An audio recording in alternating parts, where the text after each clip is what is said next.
এখন যে আমাদের এক্সপেরিমেন্ট যেটা করা হচ্ছে সেটা হচ্ছে একটা বায়োমেটালিক স্ট্রিপের একটা এক্সপেরিমেন্ট দেখছি। যে বায়োমেটালিক স্ট্রিপ হিসাবে আমরা ব্যবহার করছি টিউবলাইটের চোখ। তো টিউবলাইটের চোখের ফাংশন হচ্ছে যখন হিট হয় তখন কি হচ্ছে যে দুটো পয়েন্টের মধ্যে কন্ট্যাক্ট হয়, সেই কন্ট্যাক্টের কারণে চোখটা শর্ট সার্কিট হিসাবে বিহেভ করে।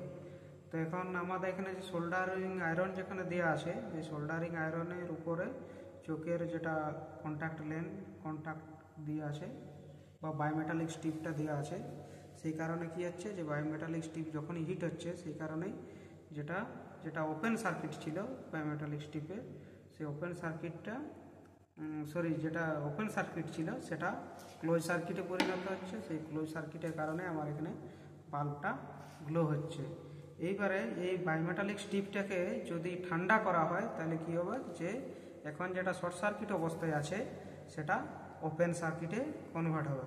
সঙ্গে সঙ্গে জলে দিও না, একটু ঠান্ডা হোক তারপরে জলে দিবে, তাছাড়া বাস্ট হবে কাজটা। একটু ঠান্ডা হোক সামান্য, ঠিক আছে? একটু ঠান্ডা করো। ঠান্ডা হয়েছে, এইবারে জলে দাও। এখন ঠান্ডা করা হচ্ছে, জল দিয়ে ঠান্ডা করা হচ্ছে। এবারে জল দিয়ে ঠান্ডা করার পর আমরা দেখব যে বাল্বটা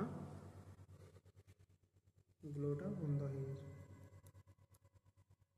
দাঁড়াও, একটু ঠান্ডা হোক দাঁড়াও, ভিতরে মেটালটা ঠান্ডা হলে ঠিক হয়ে যাবে। এটা অটোমেটিক্যালি বন্ধ হয়ে যাবে।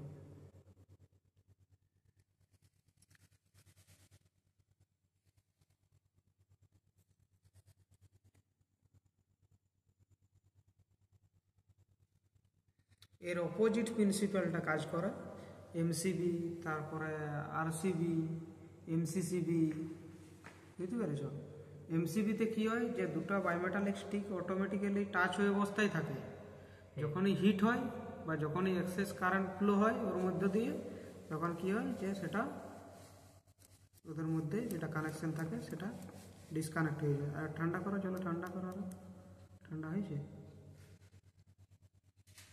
ভালো করে ঠান্ডা করো, ডুবিয়ে রাখো, তাহলেই হবে।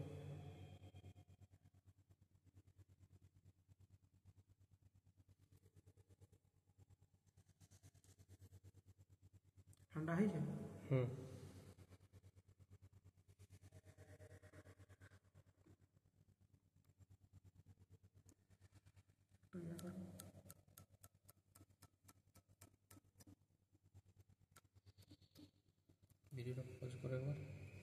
এখন আমাদের যে বায়োমেটালিক স্ট্রিপটা ছিল যেটা কানেক্ট হয়েছিল সেটা ডিসকানেক্টের কারণে আমাদের যেটা বাল্বটা অবস্থা সেটা অফ হয়ে গেছে।